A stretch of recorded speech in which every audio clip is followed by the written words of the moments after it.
Buongiorno a tutti. Alors aujourd'hui nous nous trouvons en Corse du Sud sur un site, alors c'est pas vraiment un site d'extraction parce que vous allez voir si j'arrive à trouver la Mini qu'on est venu chercher là où elle est, ça va être très compliqué de la sortir. Bon, c'est la fameuse épave numéro 8 qui se trouve entre Ajaccio et Propriano, voilà, sur un passage du Tour de Corse. Et bah là, malheureusement, vu le ravin que nous avons, il m'est difficile de m'y engager. Donc, je vais essayer de repérer le véhicule avec le drone. Et si j'arrive à le localiser, à ce moment-là, j'essayerai une descente. Voilà.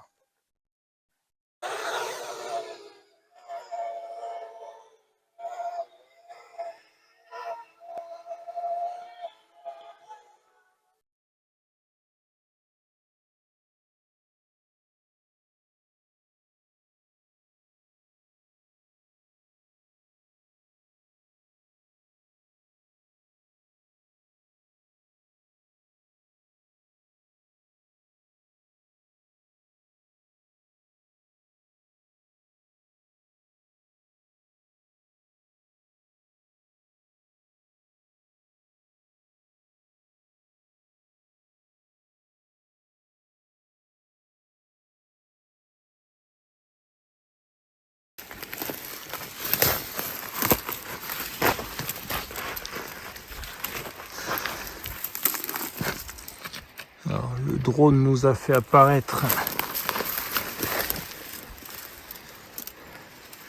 les véhicules.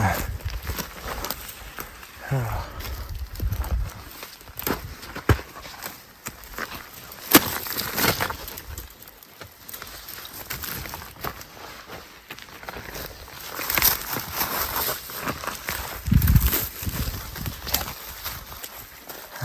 Ça n'est pas la Mini. Là.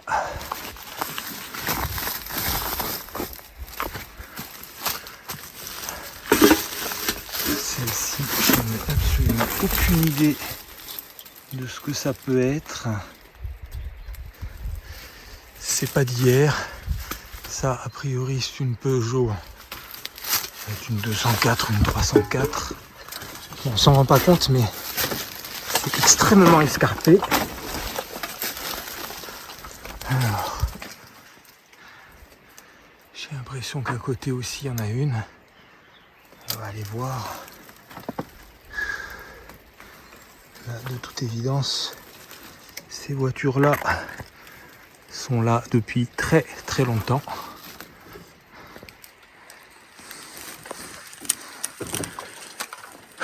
Je vais me permettre une remarque. On en revient toujours aux mêmes choses. Alors, je me répète, mais certains d'entre vous sont choqués par le fait qu'il y ait toutes ces épaves dans la nature. Et comme je l'explique, n'oubliez pas qu'on est sur une île, que tous ces véhicules sont des véhicules anciens, qui ont été jetés là il y a des décennies, faute d'avoir à l'époque été en capacité de les remettre dans des circuits de recyclage qui n'existaient pas. Donc souvent les gens étaient amenés à les jeter comme ça. Voilà. Je pense que sur le continent, on a certainement dû jeter beaucoup de voitures de la même manière. Mais après, vous comprendrez que vu le relief, ces véhicules, si on doit les enlever, il faut quand même un sacré matériel, un gros camion, un gros treuil. Voilà, donc tout ça, ça a un coût. C'est malheureusement le nerf de la guerre dans ce type d'opération. Et c'est ce qui fait que les véhicules, ils restent là. Et petit à petit, la nature reprend ses droits, mais vraiment tout doucement. Après, moi, au-delà, comme je dis, au-delà de la surprise, de la découverte, moi qui reste un passionné d'anciennes, au-delà, j'essaie de pas me casser la figure, oh là là, ça me parle, ça ressemble à de la NSU. Ouais, c'est de la NSU. Alors je suis pas un spécialiste, mais ça ressemble à c'est la grille d'aération de la Prince ou quant à celle-ci, je vais essayer de rester debout. Ouais, ça ressemble à une Dauphine, c'est une Dauphine. Donc, comme je disais, au-delà du plaisir, de l'adrénaline que peut procurer la découverte, m'en voulez pas, mais quand je lis certaines personnes qui me disent que c'est de l'art, on n'a pas la même notion de l'art. Alors peut-être que les frigos abandonnés dans le maquis aussi, c'est de l'art, il faut les laisser. Moi personnellement,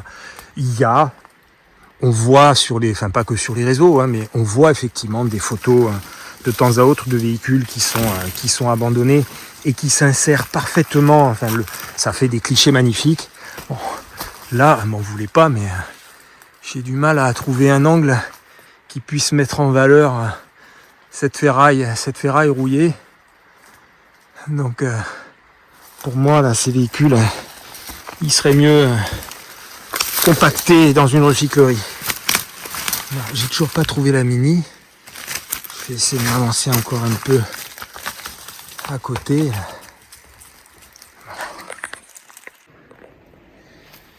Et on descend encore un peu, puisqu'apparemment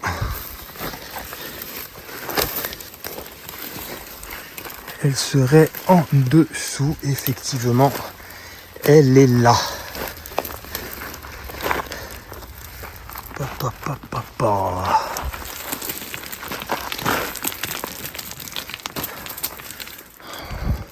On se rend pas compte combien c'est escarpé.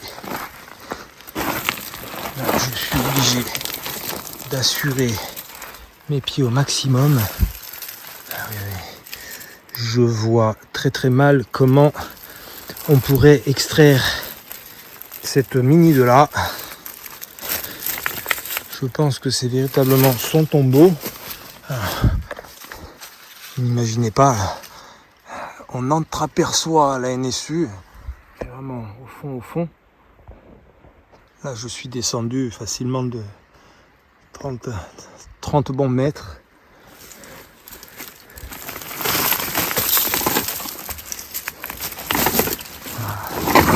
On reconnaît Mini 1275 GT.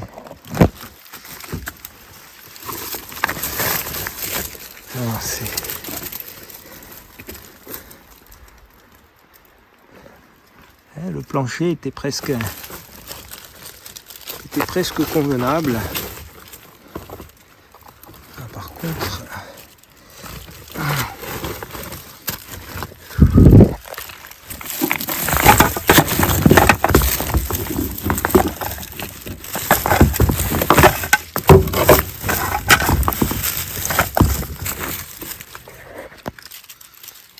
classique.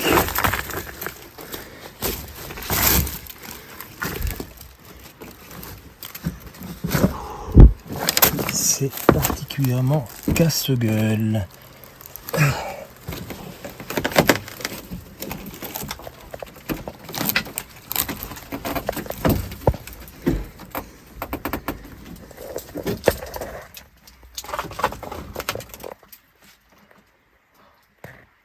Alors, je vais essayer de rentrer dedans.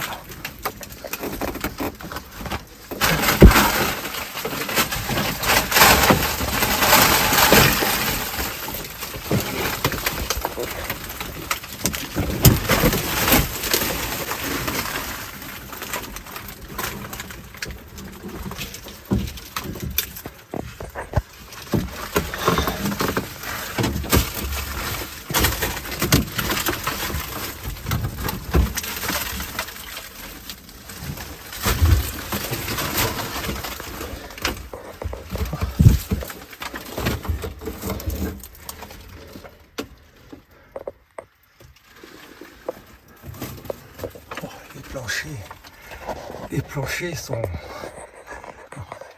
C'est pas grave, j'en ai déjà mis d'autres. Mais ils sont presque en bon état.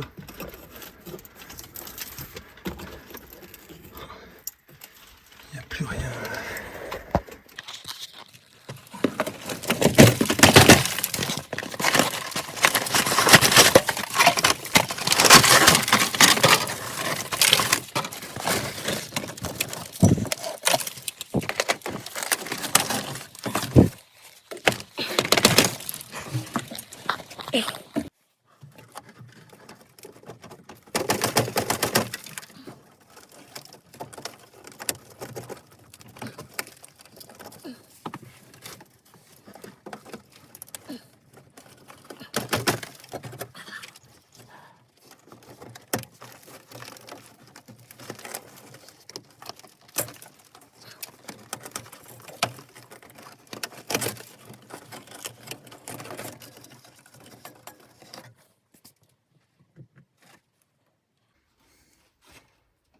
C'est juste compliqué à sortir.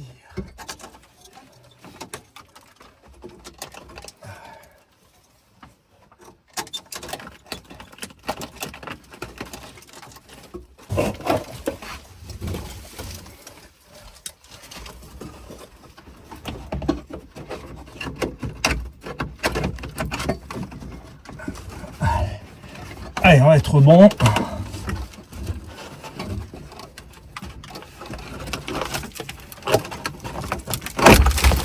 Voilà.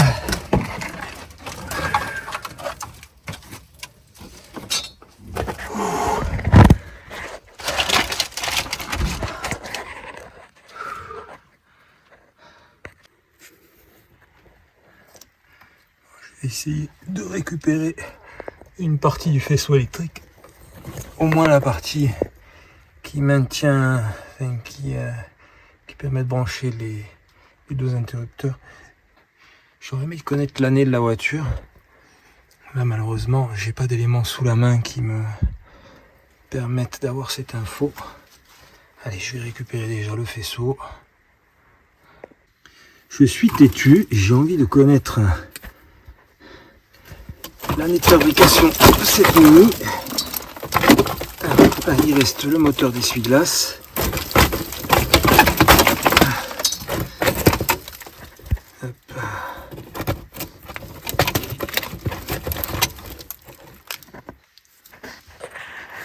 Savoir que sur la plaque du moteur d'essuie-glace,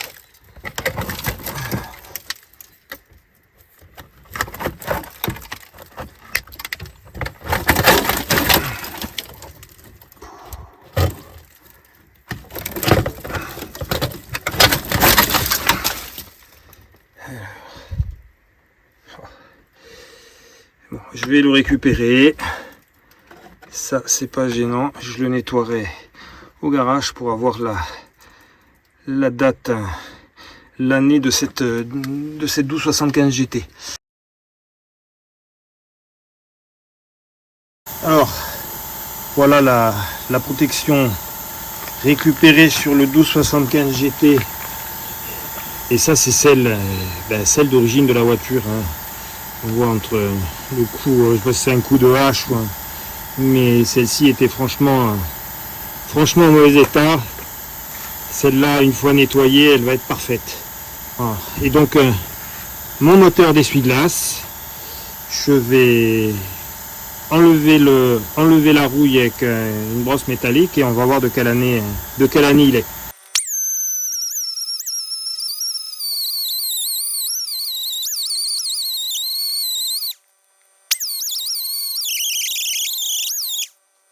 Alors, voilà, j'ai la réponse à ma question. Donc, c'est un modèle de 1973, ce qui vraisemblablement est une année charnière, ce qui explique qu'on soit déjà sur les dernières générations de boîtes avec un tunnel rectangulaire et qu'on ait encore les anciennes platines pour les boutons de feu et également le bouton lave-glace. Alors le travail du jour, je vais dépointer certaines parties donc, du bas de caisse qui proviennent de l'épave numéro 6 pour pouvoir bien entendu l'adapter sur la voiture. Donc comme sur l'autre côté, j'ai des morceaux de la traverse qu'il faut que je renforce, la partie du plancher avant qui va venir en dessous puisque là c'est complètement rongé par la rouille, et puis allez, pour le reste le montant de porte ici à enlever. Voilà, sensiblement la même opération que pour le côté passager.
Allez, travail du jour a priori fini.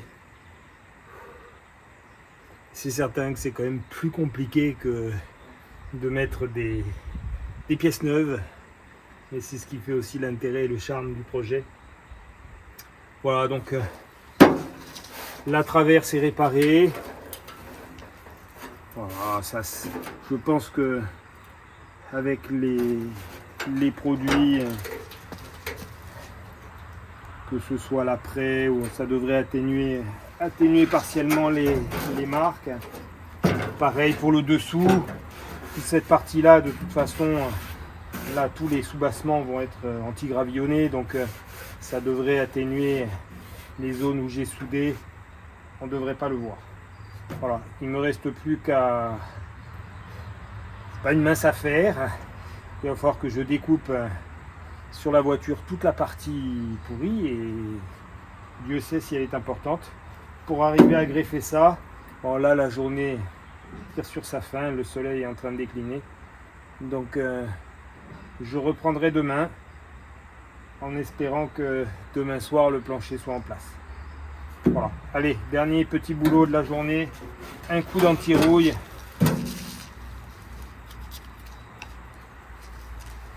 Et je m'en rentrerai.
Impressionnant. Je me répète. J'adore ce mot. Mais c'est impressionnant, comme c'est rongé de partout, de partout, de partout. Il fallait vraiment que je sois tombé sur la tête pour me lancer là-dedans. Ah là là.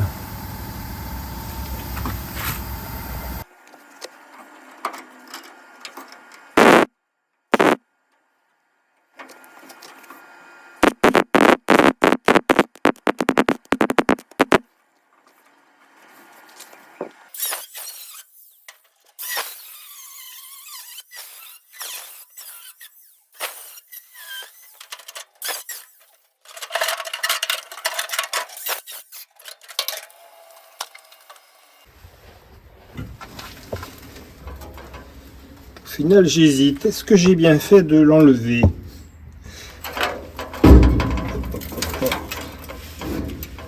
Oh, il met là. C'est impressionnant. Ah là là là là là là. Allez, on continue.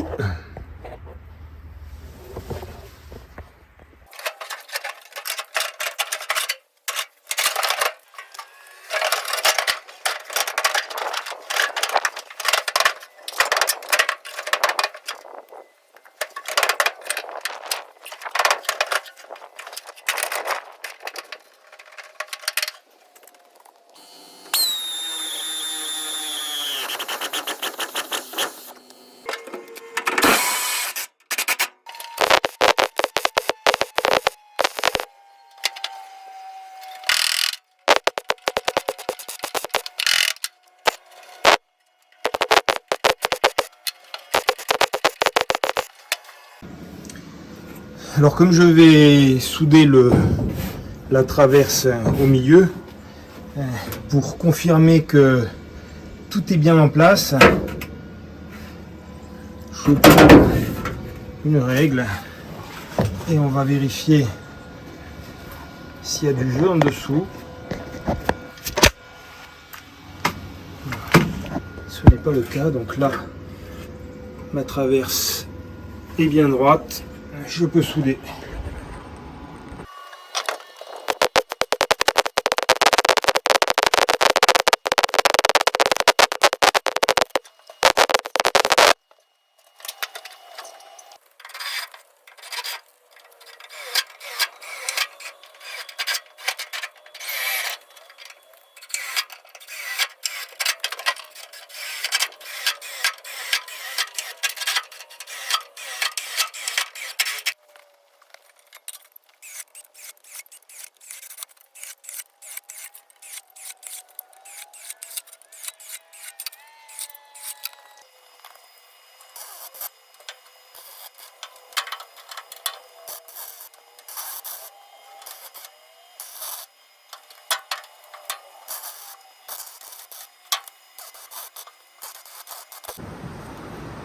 J'attendais avec impatience ce moment où je pourrais poser mon baquet, je n'ai que posé pour l'instant, et me mettre dans la voiture sans prendre le risque de passer au travers.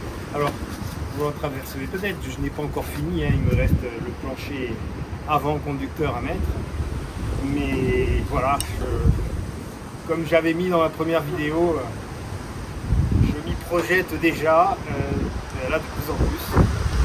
La grosse difficulté dans un chantier comme celui-ci, alors c'est quelque chose de très personnel, hein, c'est justement d'arriver à garder le rythme. Il y a immanquablement des moments où on a une petite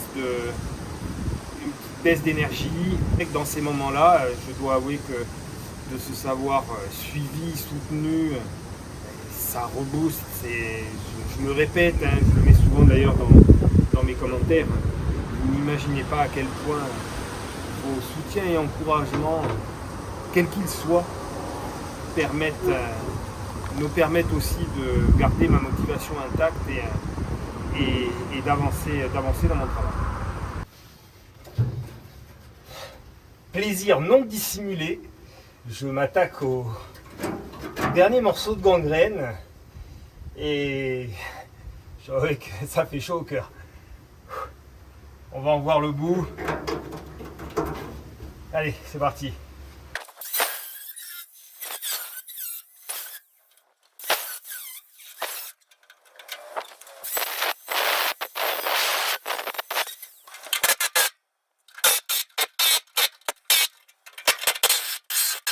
Il faut avouer que l'épave 6 aurait été une bonne donneuse d'organes. Donc ça c'est un morceau de la plage arrière. Je vais découper un morceau ici pour remplacer cette partie qui est rouillée. Et par-dessus je pourrais mettre le plancher.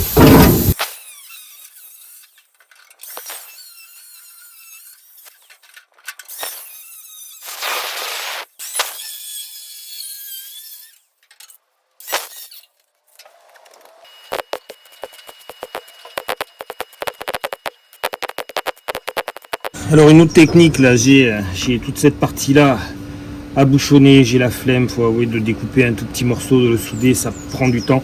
Alors une technique pour bouchonner sans perdre trop de temps, c'est de prendre un morceau de cuivre.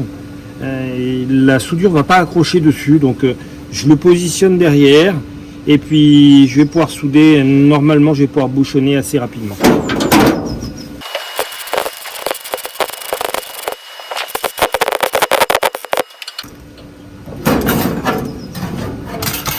Voilà, on voit l'endroit où ça a soudé, mais ça n'a pas accroché. Voilà. Je vais faire pareil de l'autre côté. Là, je me suis fabriqué, encore avec un morceau de l'épave numéro 6, je me suis fabriqué une petite pièce que je vais pouvoir mettre dans l'angle du plancher. Bon, je ne vous montre pas toutes les étapes, hein, c'est toujours sensiblement la même démarche avec un bout de carton pour faire un patron, je découpe, je mets en forme. Voilà. Donc j'attaque la soudure et normalement je devrais pouvoir commencer à poser le nouveau plancher.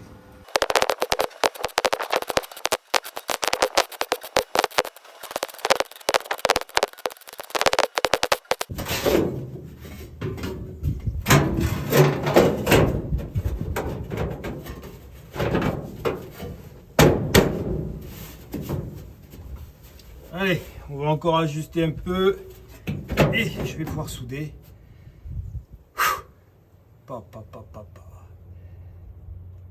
Sacré chantier. Allez, j'attaque la soudure du plancher avant. Alors certains d'entre vous m'ont fait remarquer que je ne soudais pas toujours dans le bon sens.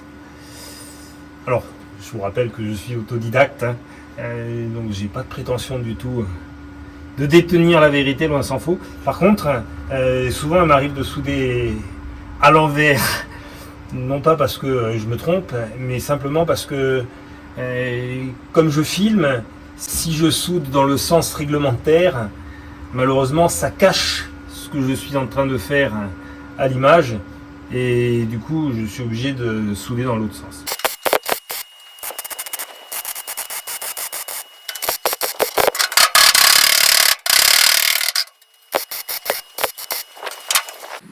Ça y est, petit tour d'horizon, ma voiture a à nouveau des planchers, quel plaisir. Alors il me reste encore un petit peu de travail sur l'intérieur, il va falloir que je change le tunnel de boîte. Initialement j'avais prévu de récupérer, je vais vous montrer, celui de l'épave numéro 5. Mais malheureusement, il manque là, j'ai regardé le bout complet ici, complètement bouffé. Donc Dutch au final m'en envoie un neuf. Alors pourquoi je vais être obligé de changer le tunnel de boîte? Simplement parce que la mécanique que j'ai récupérée sur la 1275 GT, qui date de 1971, la prolongue de boîte, c'est un ancien modèle. Donc, je ne sais pas si on l'entreaperçoit, ça c'est celui que j'ai récupéré qui est dans un piteux état. Donc c'est une prolongue en aluminium, alors que sur les générations à partir de 73, là c'est une prolongue, La tringlerie, ce sont deux axes métalliques, et du coup la forme du tunnel n'est pas la même. Alors comme j'ai prévu d'utiliser la boîte ancienne génération, du coup je vais modifier le tunnel de boîte en mettant là aussi une ancienne génération.